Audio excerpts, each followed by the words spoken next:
Olá galera do meu canal, seja muito bem-vindo. Esse é um vídeo sobre a história esquecida. O vídeo está sendo lançado nessa data, 13 de maio, justamente em homenagem à abolição da escravidão. Muitos de vocês sabem que a princesa Isabel, dia 13 de maio de 1888, ela aboliu com a escravidão, ela chegou a assinar, né, a escravidão, a abolição da escravidão, mas o vídeo não vai ser sobre a princesa Isabel. Esse vídeo vai ser sobre o processo da escravidão e os abolicionistas, como eles interagiram nesse meio e como foi todo esse processo que gerou até essa tomada de decisão da princesa Isabel e ela assinar a chamada Lei Áurea. Espero que vocês gostem e vamos lá. O movimento abolicionista no Brasil ele não pode ser dissociado do movimento abolicionista em outros países. Vamos lembrar que o motivo da abolição ele é principalmente econômico. Tá? Tem a seção aí do capitalismo industrial, né, com a Revolução Industrial na Inglaterra. A Inglaterra ela começa a fazer pressão em outros países para abolir a escravidão. Mas mesmo assim, o processo de abolição da escravidão no Brasil ele foi muito lento, foi muito tardio, foi muito demorado, com duras resistências de escravocratas, de elites econômicas que dependiam da mão de obra escrava, diria até de um reacionarismo, né, político e econômico, porque já estavam tendo mudanças em outros países e o Brasil foi o último a abolir a escravidão na América. Então o nível de atraso que a gente estava, que a gente começou a industrializar, foi muito demorado. Esse movimento aqui no Brasil, ele se aproveitou, o movimento abolicionista, ele se inspirou em outros movimentos que estavam ocorrendo em outros países, só que eu diria que ele é o mais moderno. Outros historiadores concordam nisso também, porque aqui ele teve certas sutilezas, certas mudanças que fez com que os abolicionistas daqui eles tivessem bem mais estratégias. Tanto é que eles lutavam em várias frentes à medida das décadas. Em alguns momentos era mais interessante tentar uma abolição por meio das instituições políticas, por meio do espaço público, mas em outros momentos não foi possível isso, porque tinham partidos conservadores ou mais reacionários que não queriam a abolição e não abriam brecha na instituição política. Então os abolicionistas tinham que fugir desse meio e tentar a abolição de forma clandestina, de forma às vezes violenta, fuga de escravos, esconder escravos em alguns lugares por não poder lutar nessa frente. Em outros momentos eles puderam e usaram jornais, revistas, tanto é que teve muitos jornais. Artigo que eu li que mostrou 35 jornais em 9 províncias, ao todo 1446 eventos de protesto nos anos de 1868 e 1888. Então, à medida que foi passando o tempo, já a própria população já reivindicava essa luta e esse direito dos negros. E aí é um processo bem contraditório às vezes, bem diversificado, mas que mostra um pouco do que é o Brasil, né? Eles conseguiram derrubar, os abolicionistas tiveram peito, coragem de derrubar a maior instituição do Brasil, que é a instituição escravocrata. Se a gente reparar, ainda hoje a cultura ela é agroexportadora, né? Porque os nossos melhores produtos, nossos melhores alimentos, eles são vendidos para o exterior, né? Então a nossa economia ela é um pouco colonial, vamos dizer assim. Até hoje algumas coisas não mudam, né? Então esse trabalho escravo ele era importante para algumas elites da época e por isso que acabou demorando ainda mais para abolir essa escravidão. O primeiro ponto sobre a abolição que é importante falar é em questão da economia, né? Já já no século XVIII e XIX, a Inglaterra já estava fazendo pressão em vários países para o trabalho livre. Mas ela não fazia isso porque era bonzinha, porque queria, nossa, que dó dos negros, que dó dos pretos que estão sendo escravizados. Não, o motivo era econômico. Era o surgimento de um capitalismo industrial que ele necessitava de um trabalhador livre, até para ter mais consumidores também, poder comprar produtos. Então o escravo ele não podia comprar produtos.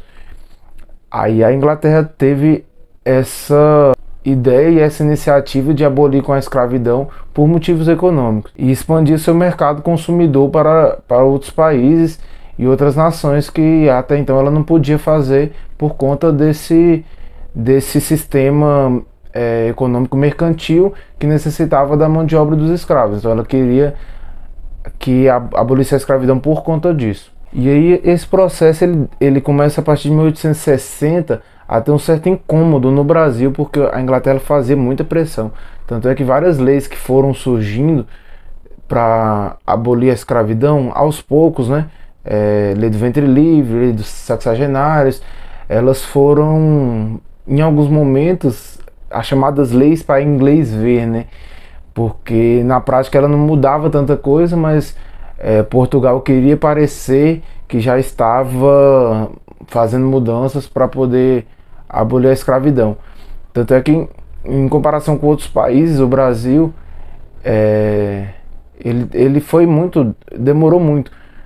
Outros países latino-americanos, após a independência, eles já acabaram com a escravidão. Foi o caso ali de países liderados por Simão Bolívar. O Brasil ele realmente é muito atrasado, né? Ainda hoje, o que será que a gente ainda está atrasado em comparação a outros países? Algo a se pensar também. E aí, aqui no Brasil, muitas vezes a igreja ela foi o braço do Estado. Então, em outros países, como a Inglaterra, eles usaram a igreja para poder pedir a abolição, mas aqui isso de início era inviável. Então, o que eles fizeram? Usaram outros espaços públicos, como o teatro. E o teatro ele foi muito usado como forma de protesto e reivindicação de libertação dos negros da escravidão. Então, como eu havia dito, os abolicionistas no Brasil, eles se inspiraram em outros movimentos de outros países e deram uma mudada aqui, porque a realidade do Brasil ela é diferente.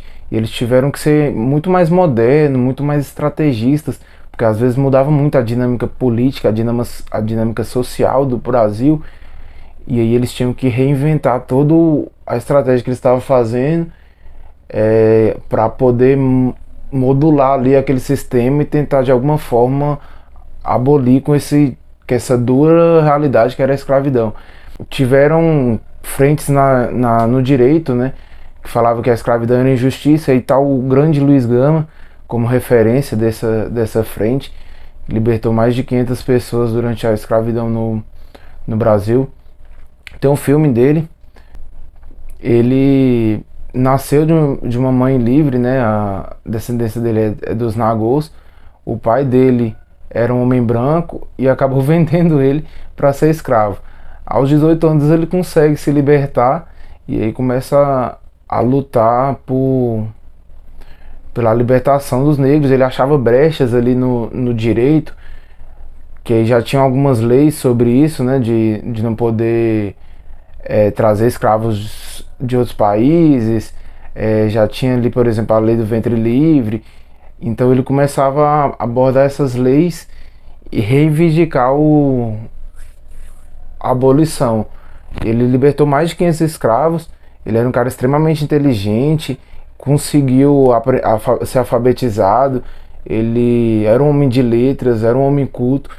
E tem uma frase dele que eu acho muito interessante, que era polêmica na época, né? Que todo escravo que mata o seu senhor sempre faz em legítima defesa. Essa frase que ele falou repercutiu assim, de forma bem polêmica na época. O pessoal achou muito revolucionário dele, achou muito perigoso essa fala dele para a época, mas que condiz muito com a situação. E a visão dele, como ele tinha sido escravizado também, ele tinha uma paixão de coração para poder libertar os negros. É um dos heróis aí que a gente precisa resgatar, é o Luiz Gama, um cara incrível. Outro argumento que eles usavam é a questão do progresso, né? Aí também tá o nosso mais conhecido e diria mais importante para o processo de abolição da escravidão, que é o André Rebouças. Ele falava que a escravidão era um atraso econômico.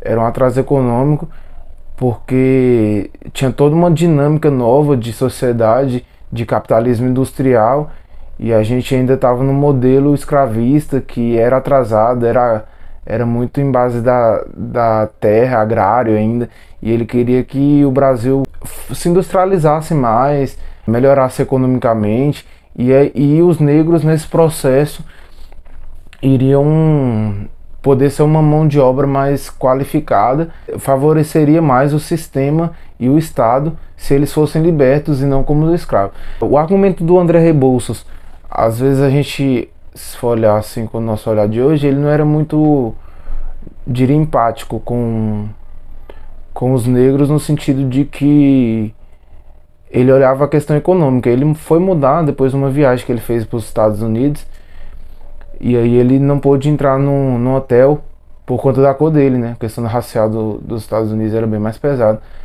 E aí ele sentia um pouco mais na pele, um pouco, do que ser negro. Porque aqui apesar do André Rebouças ser negro, ele tinha uma relação muito influente. Ele era muito influente com a família imperial, com os nobres aqui do Brasil. Tanto é que ele era um dos principais líderes. Ele não era um cara muito de palanque, mas ele é uma liderança que era muito importante. A própria presença dele era importante. Ele era um engenheiro, o primeiro engenheiro preto do Brasil. Então ele era um cara extremamente pensante, extremamente analista. Tanto é que várias obras tem também no Rio de Janeiro foi projeto do Rebouças. Ele era um cara que fez um projeto de reforma agrária para como os negros iam ficar depois da abolição, que é incrível. Infelizmente não passou, e aí até hoje a gente tem esse problema de terra no Brasil, que os negros que eram ex-escravos, eles foram, depois da Lei Áurea, eles foram meio que largados, abandonados, né? Infelizmente o projeto do Rebouças não passou pelo parlamento da época.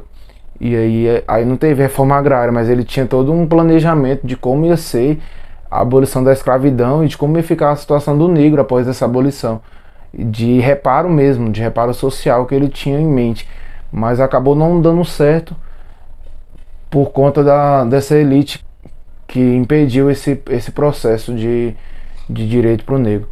Ele acabou aceitando assim porque pensou, pelo menos agora abolir a escravidão, né? Foi tanta luta, foi tanta mobilização social da época, que quando aboliu eles já estavam meio desgastados, né? Os abolicionistas. Entre 1868 e 1871 surgiram 26 associações anti-escravistas. Algumas delas foram lideradas pelo próprio Rebouças, que eu falei, outras foram pelo Joaquim Nabuco, daqui a pouco eu vou falar, por José do Patrocínio. E aí já tem nesse momento foi o primeiro, a abolição da escravidão foi o primeiro movimento social de grande impacto, assim, na sociedade brasileira. E às vezes a gente não conta isso, essa história muitas vezes ela é esquecida, que teve toda uma mobilização social para poder abolir com esse sistema escravista. Só que é aquela luta, né, de interesses. Tinha um grupo, como eu mencionei, que ele dependia da mão de obra dos negros e não queria abrir mão dela. E aí eu diria que é até um grupo reacionário, né? Parte do conservadorismo estava aí nesse grupo, e aí eles queriam continuar com os negros sendo escravos. E aí dificultava o processo, tentava impedir, tinha até documento que previa até 1930 a abolição da escravidão. Tipo, se fosse assim ia demorar muito, né? Eles sabiam o que ia acontecer por conta do crescimento econômico da Inglaterra, né? Mas eles queriam retardar esse processo. E do outro lado tinha os liberais, tinha os progressistas e grande parte da população que via a escravidão como um atraso econômico, atraso social e queria que a gente avançasse economicamente e melhorasse a condição de vida desses escravos. Tinham todo um projeto, vários pensadores articulando com o exterior, com outros países, inovações científicas, tecnológicas de comunicação ajudaram muito nesse processo, tipo o telégrafo, o navio a vapor, e aí as comunicações elas rodavam muito mais fácil aqui com outros países, e esses caras, esses gênios da abolição da escravidão, eles pegavam algumas coisas lá de fora e via a partir da realidade do Brasil, tentavam ver o que dava para fazer, pensava de um modo, pensava de outro. Em 1884, os escravocratas, eles se mobilizaram e venceram a eleição. Uns anos antes tinham sido os liberais. Aí, em 1884 saem os liberais e entra os conservadores, que é uma parte do conservadorismo, né? Uma parte que queria a abolição, né? Da escravidão, só que outra parte queria que continuasse a escravidão.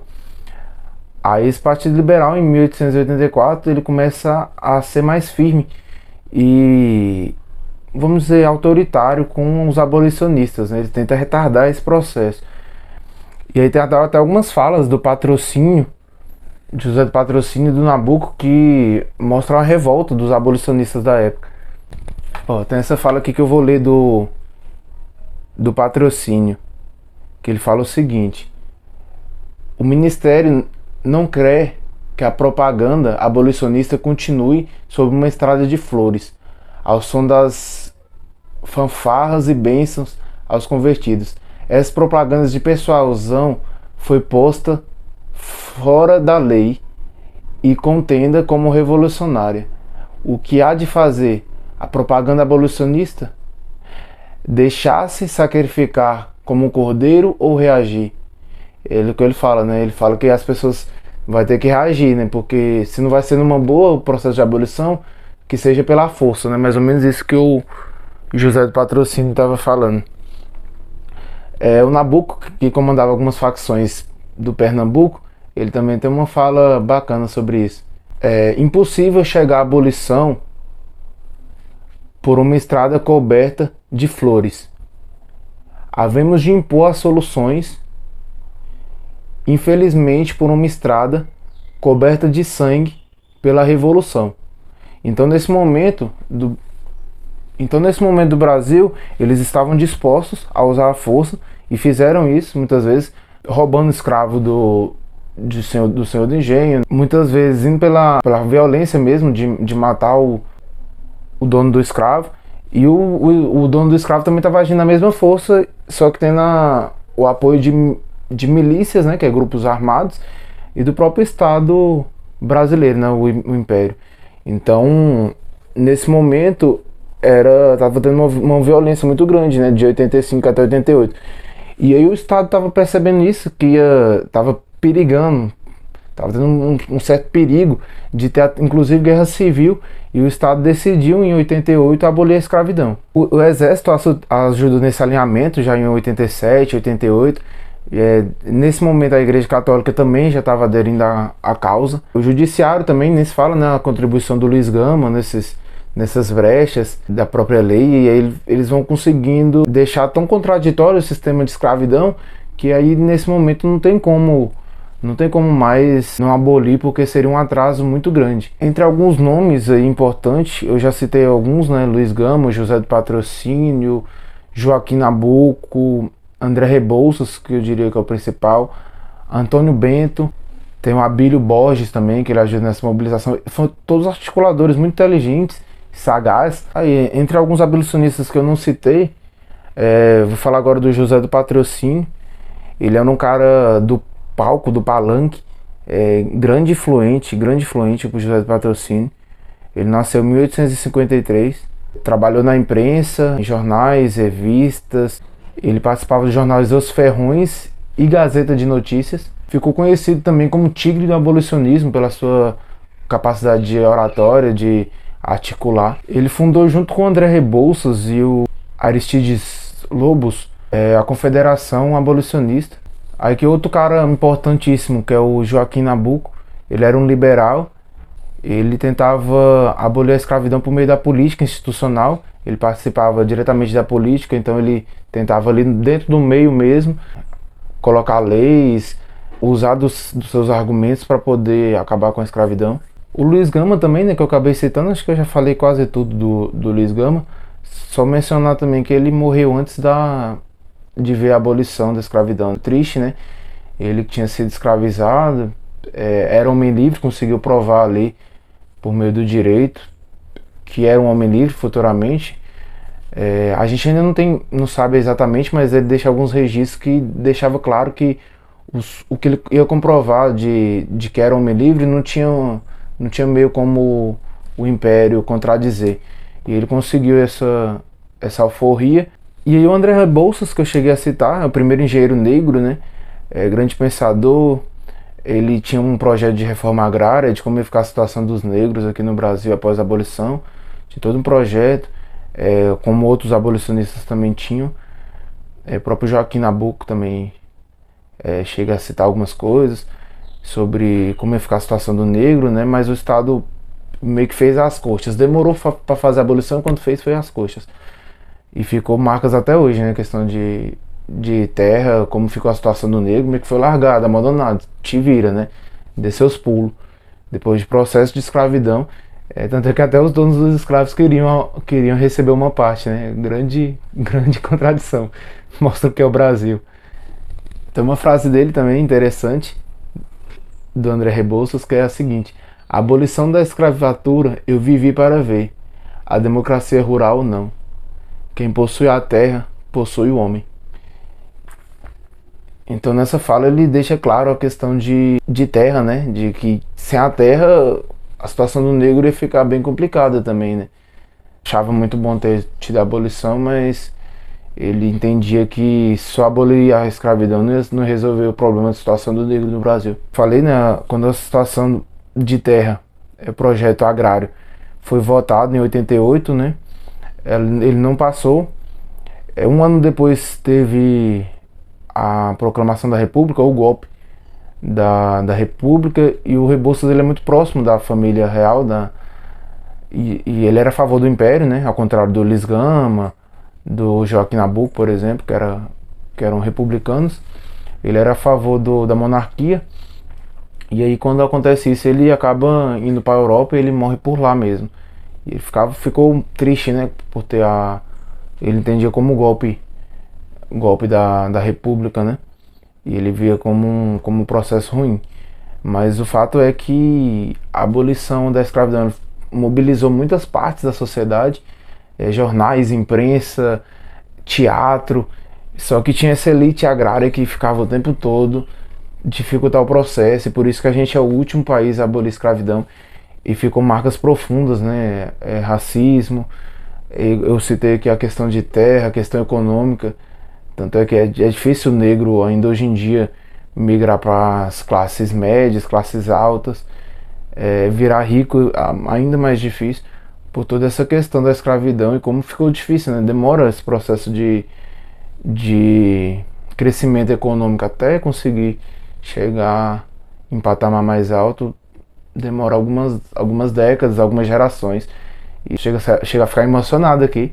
Talvez vocês tenham percebido que esse processo ele é muito, muito lindo de como mobilizou, como teve gente que articulou esse processo de abolição, de algumas figuras que muitas vezes são esquecidas por nós. Mas por outro lado é triste ver que tinha gente ainda resistente a essa mudança.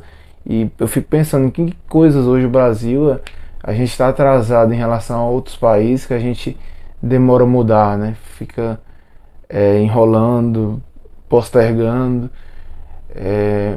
Mas é muito bonito. A mobilização social que teve em volta da abolição da escravidão foi o grande movimento social do Brasil, o primeiro em massa, assim, de população e de oratória, usado no palanque, jornal, usado pelo direito, usaram até mesmo a moral judaico-cristã para poder mobilizar e tentar convencer outras pessoas de que a escravidão ela foi um processo duro, foi um processo difícil, é um atraso econômico, é um atraso moral, é uma coisa injusta e deve ser abolida agora, né?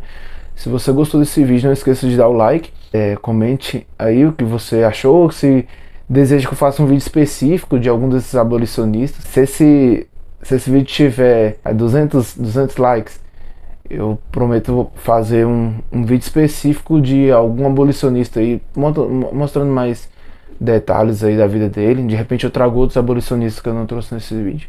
Espero que vocês tenham gostado. Falou!